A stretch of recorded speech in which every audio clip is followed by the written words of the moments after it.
Did Rama really exist? Is Rama historical? While divinity is a matter of faith, historicity is a matter of existence. Standing under this tree, let us examine Rama's family tree. Here is the Surya Vamsa lineage. It starts from Kashyapa and Aditi. In the Solar dynasty lineage, there have been many prominent kings, their names and their deeds corroborating well within the Ramayana text and also with the other legends of India. This corroboration of their deeds across various legends through thousands of years establishes the historicity of this lineage, with close to 51 generations before and 32 generations after him. This lineage can be traced all the way down to the Mahabharata period, wherein Brihatbala, 32nd generation from Rama, takes part in the Kurukshetra war on the side of the Kaurava and is killed by Abhimanyu on that fateful day. If a character is imaginary, you would not have this length of a tree. Valmiki composed the Ramayana during the lifetime of Rama himself. In fact, Valmiki was the caretaker of Rama's wife Sita and their children Lava and Kusha. This clearly places Valmiki Ramayana as a biography, an authentic, credible, historic text written during the time of Rama and validated by Rama himself when his sons narrated to him. It is for this reason Ramayana is called an Itihasa, meaning it thus happened. In contrast, there have been many adaptations of the Ramayana across the land which have eulogized Rama through the centuries and millennia. These are more in the form of kavya or ballad and religious texts. If Ramayana is a historical text, why is it called mythology now? In 1808, James Mill and Charles Grant were appointed to write the history of India as syllabus for the Hellebury College. First they and later the genre of colonial writers classified the Indian texts and thought as fabricated trash and drilled it into the minds of Indians that these were mythology.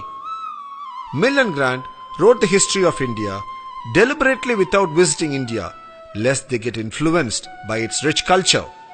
In contrast to Mill and Grant, Al-Biruni wrote about India after visiting India. When Al-Biruni visited India in 1030 CE, among the many things that he wrote about India, he also wrote in good detail about Rama having been a historical person of this land.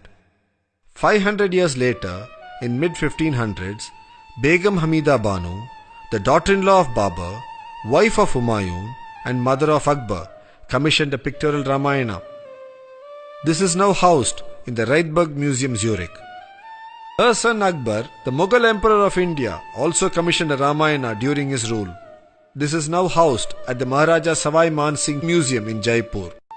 They all wrote Ramayana not as religious texts, but because they considered it as a historical text of their land. Ramayana is a geographically correct text.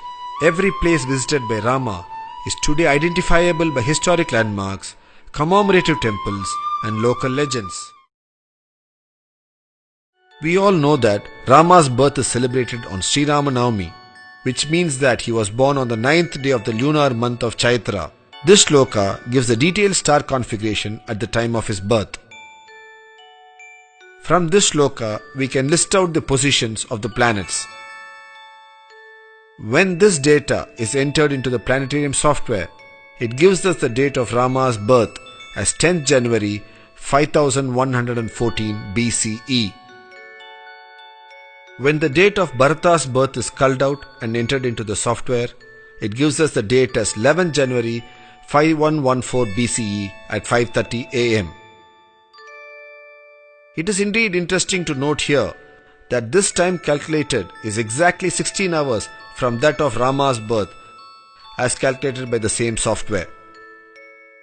The text also mentions that Bharata was born 16 hours after Rama. On the eve of the coronation of Rama, King Dasaratha calls in his courtiers and discusses the planetary configuration of that evening and states that they do not augur well for him and he would like to transfer the reins of the kingdom to Rama. King Dasaratha informs Rama about the malefic effects the star configurations were going to bring upon himself and hence asks Rama to take over the kingdom. This configuration, when entered into the software, gives us the date 4th January 5089 BCE. The elapsed time, as calculated by the software, between the event of his birth to his pre-coronation event is 25 years. This tallies well with the age of Rama as mentioned in the text.